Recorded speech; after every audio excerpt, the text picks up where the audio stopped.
예레미야의 그 탄식 이후에 이제 21장부터 유다의 왕들에 대한 예언의 말씀들이 이어지고 있습니다. 21장부터 나타나는 유다 왕들에 대한 말씀이 역사 순서대로 기록되어 있는 것이 아니라 신학적 순서대로 그렇게 배치가 되어서 주일날 말씀을 살펴보게 될 23장에 나타나는 미래의 왕, 그 메시아 예언에 이르기까지 계속해서 이제 유다 왕들에 대한 내용들이 나타나고 있습니다. 이 왕들의 이야기를 통해서 결국은 이 하나님은 예레미야를 통하여 미래에 나타날 영원한 왕, 진정한 왕이 누구인지를 우리에게 알려주고 있는 것이죠. 성경의 핵심의 내용은 누가 왕이냐라는 것입니다. 그리고 이 세상을 살아가는 성도인 저와 여러분에게 역시도 누가 왕인가라는 것이죠. 그리고 그 왕의 어명을 잘 듣고 있는가라는 것을 성경은 우리에게 말해주고 있습니다. 우리가 알듯이 구약 이스라엘 하나님의 백성들의 왕정시대는 언제 시작됩니까? 바로 사사기 이후로 이제 왕정시대가 시작되죠. 하나님께서 모세를 통해서 이스라엘 백성들을 출애굽시키셔서 약속의 땅으로 인도해 들이십니다.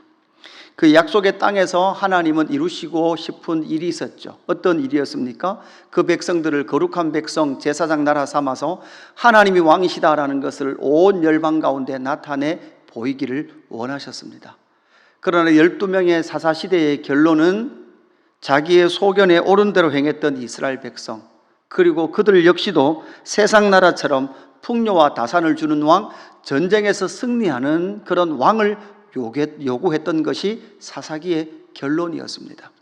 그래서 하나님께서 허락하신 그 역사로서 왕정시대가 시작됐고, 왕정시대의 결론이 오늘 이 시드기야 왕에게 선포되어지는, 이게 바로 이스라엘 백성들의 왕정시대, 특별히 남유다의 마지막 왕이었던 시드기야 왕의 그 결론과도 같은, 왕정시대의 결론과도 같은 그러한 상황에 도달해 있다라는 것을 우리는 보게 되는 것이죠.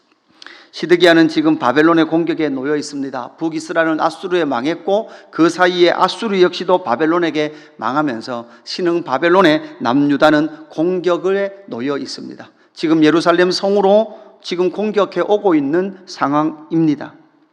그 속에서 하나님은 다시금 이스라엘 백성에 뭐라고 말씀하시는가 하면 8절 말씀에 보면 이렇게 말씀하죠. 여호와께서 말씀하시기를, 보라, 내가 너희 앞에 생명의 길과 사망의 길을 두었노라, 이렇게 말씀하죠. 여러분, 우리는 이 생명의 길과 심판의 길, 생명의 길과 사망의 길이라 그러면 우리는 분명히 떠올려야 될 것은, 이것은 신명기 사관입니다. 신명기적 세계관입니다. 그래서 지금 예레미야를 통해서 하나님은 이스라엘 백성들을 다시금 어디로 데리고 오는가 하면 시내산 아래, 하나님께서 신명기 말씀을 주셨던 시내산과 어디 모압평지, 약속의 땅에 들어가기 전 모세를 통해서 들었던 이스라엘 백성들을 향하신 하나님의 그 말씀 앞으로 이끌어 오시는 것이죠. 너희가 이 약속의 땅에 들어오기 전에 하나님 아버지의 뜻이 어디에 있었고 하나님 아버지의 마음이 어디에 있었는가라는 것을 우리에게 알려주고 있는 것이죠. 특별히 이 유다는 어떤 민족이었습니까? 다윗의 언약을 통하여서 결국은 영원한 왕이신 예수 그리스도를 오게 하신, 메시아를 오게 하실 그 왕들의 족보 속에 하나님의 뜻이 담겨 있었던 유다의 왕들이었습니다. 그랬던 이 유다의 왕들의 역사 속에는 실패와 또한 저주로 끝나고 있는 이 모습 속에 21장의 말씀을 우리가 만나는 것이죠. 그래서 생명의 길과 사망의 길을 너희 가운데 두었는데, 오늘 이 말씀을 통하여 정말 그 생명의 길과 사망의 길 속에 진짜 생명의 길이 무엇인지를 우리는 다시 한 번 더 찾아보아야 하는 것이죠. 다르게 말씀을 드리면 예수 그리스도를 통하여 영원하시며 완전한 왕이신 예수 그리스도를 통하여 우리를 어떻게 생명의 길로 인도하셨는지를 우리는 살펴보아야 하는 것이죠. 우리는 지금 시드기야, 예레미야 시대 때 이스라엘 백성들보다 낫지 않습니다. 우리는 그들보다 뛰어나지 않습니다. 우리는 그들과 다르다 이렇게 말해서는 안 됩니다. 우리 역시도 그들과 동일한 자입니다. 그 속에서 하나님은 그렇기 때문에 예수 그리스도를 이 땅 가운데 보내셨고, 그 예수 그리스도를 통하여 우리에게 생명의 길을 열어주신 줄로 믿습니다. 그래서 오늘 이 이스라엘 백성들을 향한 예레미야 말씀을 통하여 우리는 무엇이 생명의 길인지를 살펴보아야 하는 것이죠. 5절 말씀에 보면 뭐라고 말씀하십니까? 내가 든 손과 강한 팔 곧 진노와 분노와 대노로 친히 너희를 칠 것이며, 이렇게 말씀하시죠. 하나님은 어떻게 하십니까? 여호와의 진노와 분노와 대노를 이스라엘의 역사 속에 보이십니다. 여러분, 이것은 우리가 어제 저녁 예배 때도 살펴보았듯이 하나님의 거룩하심을 하나님은 이스라엘에게 나타내 보이셨고, 그 하나님의 거룩하심을 이스라엘은 그대로 이 땅 가운데 나타내 보이기를 원하셨습니다. 그러나 이스라엘은 하나님의 그 구원하심과 하나님의 인도하심과 하나님의 왕되심을 보았음에도 불구하고 그들은 하나님의 거룩하심을 이 땅 가운데 나타내 보이는 것을 원하지 않았습니다. 그들은 세상 나라가 살아가는 대로 자기의 소견에 오른 대로 풍요와 다산과 전쟁에 승리하는 인간의 그 군상의 왕을 원했던 것이 이스라엘 백성들이었고, 그러한 왕들의 역사가 결국은 시드기야 바벨론의 멸망 앞에 그들이 놓여 있을 때 하나님은 그들을 전쟁에서 승리하게 하시거나 예루살렘 성이니까 예루살렘 성 안은 안전하다고 생각했던 그 백성들을 향하여 내가 너희에게 진노와 분노와 대노로 너희를 치리라 라고 말씀하고 계시는 것이죠. 시드기야가 사람들을 보내서 제사장들을 보내서 뭐라고 이야기합니까? 2절 말씀에 보니까 이렇게 말하잖아요. 바벨론의 느부갓네살 왕이 우리를 친히 청컨대 너는 우리를 위하여 여호와께 간구하라.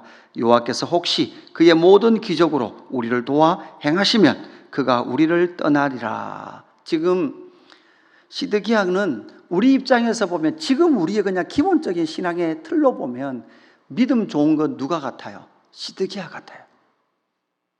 예레미야에게 기도를 요청하는 거죠. 얼마나 믿음이 좋습니까? 그죠? 군사를 막 모으거나 그게 아니라 하나님 앞에 기도 요청부터 해요. 누구에게 합니까? 신령하다고 생각하는 예레미야에게 기도 요청을 해요. 그런데 문제는 기도 요청만 하면 기도가 들어질 것이다. 그리고 하나님은 우리를 도와오면 그들이 떠날 것이다. 얼마나 믿음이 좋습니까? 그러나 그것은 하나님의 뜻과 부합하지 않습니다. 우리는 알아야 합니다. 우리는 먼저는 하나님의 뜻이 무엇인가를 알아야 합니다. 그리고 그 하나님의 뜻 가운데 우리를 향한 진노와 분노와 대노, 그것이 바로 남유다 이스라엘 백성들이 멸망으로 나타났는데, 우리가 알듯이 궁극적인 여호와 하나님의 진노와 분노와 대노는 어디에 부어집니까? 예수 그리스도의 십자가에 부어집니다. 우리에게 부어질 이 진노의 잔을 누구에게 붓습니까? 예수 그리스도께 붓습니다. 그리고 우리는 알아야 합니다. 여러분, 마지막 날에, 마지막 심판 날에 예수 그리스도를 믿지 않는 자들에게 또 무엇이 부어질까요? 바로 이 진노와 분노와 대노의 잔이 최종적 심판으로 부어진다라는 것을 기억을 해야 합니다. 여러분, 하나님 앞에 설 자가 없습니다. 그 하나님 앞에, 거룩함 앞에 설 자가 없습니다. 그러나 그 하나님의 거룩함 앞에 설 때는 우리는 언제나 예수 그리스도의 십자가에 부어지신 하나님의 그 진노의 잔을 기억해야 합니다. 그 진노의 잔을 쏟으시고 예수 그리스도의 십자가에 쏟으시고 저와 여러분을 화목해 하신 것이 예수 그리스도의 십자가의 은혜인 줄로 믿습니다. 그래서 우리의 어떠함이 아니라 예수 그리스도의 십자가의 은혜로 우리는 하나님께로 나아갈 담력을 얻은 자들인 줄로 믿습니다. 또 하나 생명의 길 가운데 있는 자들은 누굽니까? 7절 말씀의 후반절에 보니까, 중반절에 보니까 남은 자라는 것이 나타나죠. 예루살렘 성 안에 있는 모든 자들은 다 멸할 것이다. 다 죽게 될 것이다. 전염병과 칼과 기근에 너희는 망하게 될 것이다. 그럼에도 불구하고 전염병과 칼과 기근에 남은 자를 바벨론의 느부갓네살 왕의 손과 그들의 원수의 손과 그들의 생명을 찾는 자들의 손에 넘겨서 그들이 어디로 포로로 잡혀갑니까? 바벨론으로 잡혀갈 것입니다. 그리고 그들은 바벨론에서 남아있게 될 것입니다. 이것이 바로 남은 자입니다.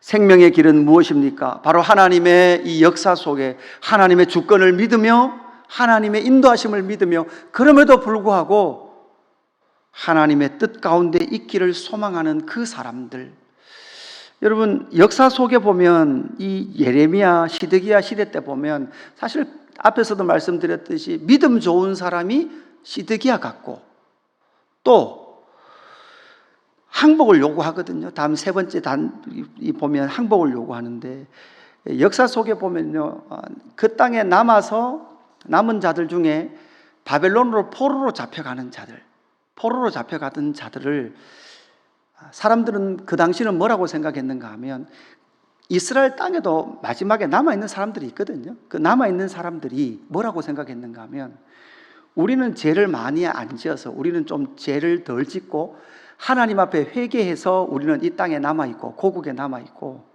이렇게 포로로 잡혀가는 저들은 죄를 많이 지어서 잡혀간다고 생각했단 말이에요. 그러니까 하나님이 보는 관점하고 전혀 반대죠. 여러분 우리는 이러한 생각 속에 많이 넘어집니다. 그러니까 남아있는 사람, 때로는 고난을 당하고 그 땅 바벨론 세상, 그 세상 속에 살아가는 그 모습이 참으로 힘겨워 보이지만 그럼에도 불구하고 하나님은 그들을 남은 자로 이 땅 가운데 남겨놓으셨다라는 것을 말씀하시며 그 남은 자의 특징이 무엇입니까? 결국은 생명의 길에 있는 자들은 어떤 자인가 하면 9절 중반에 보면 항복하는 자는 살 것이다 이렇게 말씀합니다. 항복하는 자. 여러분 여기서 항복한다라는 것은 바벨론에게 항복하는 것 같거든요. 근데 여러분 여기서 항복하다는 것은 사실은 바벨론에게 항복하는 게 아니라 누구에게 항복하는 거예요? 하나님의 뜻에 항복하는 거예요.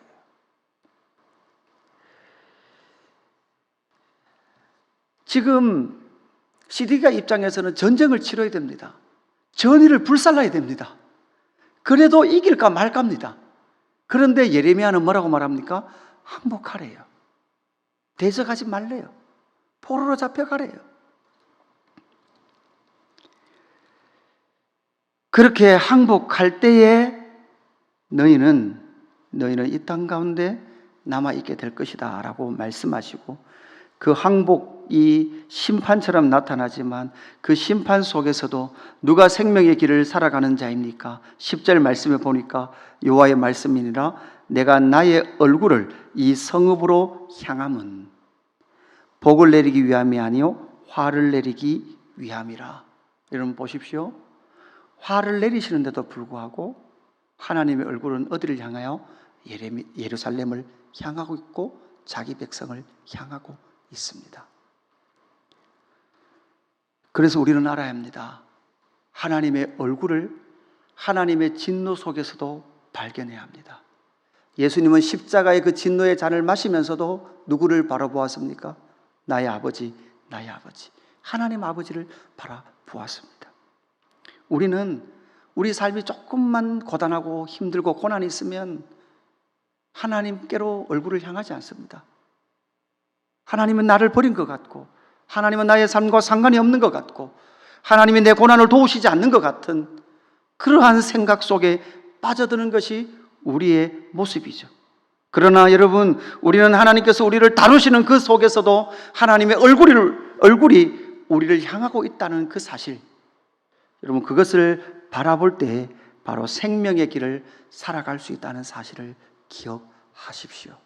오늘 이 21장 말씀을 통해서 지금 우리가 기본적인 종교적 틀로 생각하던 하나님 그리고 생명의 길과 정반대 말씀 앞에 서서 진짜 생명의 길이 무엇인지를 발견하고 생명의 길을 함께 걸어가는 저와 여러분의 삶이 되기를 주님의 이름으로 축복합니다.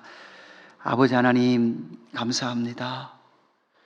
하나님의 진노와 분노와 대노, 하나님의 자기 백성을 향하신 하나님의 이 진노의 잔이 부어지고 있는 이 끔찍한 현장을 우리는 보고 있습니다. 하나님 그러나 우리는 알고 있습니다. 영원한 왕이시며 하나님의 아들을 향하신 그 진노의 잔을 쏟으심을 통하여서 하나님과 우리는 다시금 화목하게 하셨다는 이 복음의 사실이 오늘 살아가는 신약의 성도의 생명이 되며 생명의 길이 되었다는 사실이 다시금 복음을 통하여 확인하며 나아가는 이 아침 되게 하여 주옵소서. 하나님 그럼에도 불구하고 하나님의 생명의 길이 우리 가운데 있습니다. 하나님 아버지, 때로는 바벨론 같은 세상 속에 실패자 같고 낙오자 같고 때로는 좌절하는 삶의 현실 속에서 그럼에도 불구하고 우리를 향하고 계신 하나님의 얼굴을 바라보는 믿음의 성도들 될 수 있도록 역사하여 주옵소서. 그래서 하나님의 뜻 앞에 항복하게 하시고 하나님의 섭리와 주권 앞에 항복하며 하나님이 진짜 좋으신 왕이십니다, 하나님이 나의 아버지십니다 라고 고백하며 나아가는 믿음의 성도들 될 수 있도록 역사하여 주옵소서. 감사함을 드리며 구주 예수 그리스도 이름으로 기도드리옵나이다. 아멘.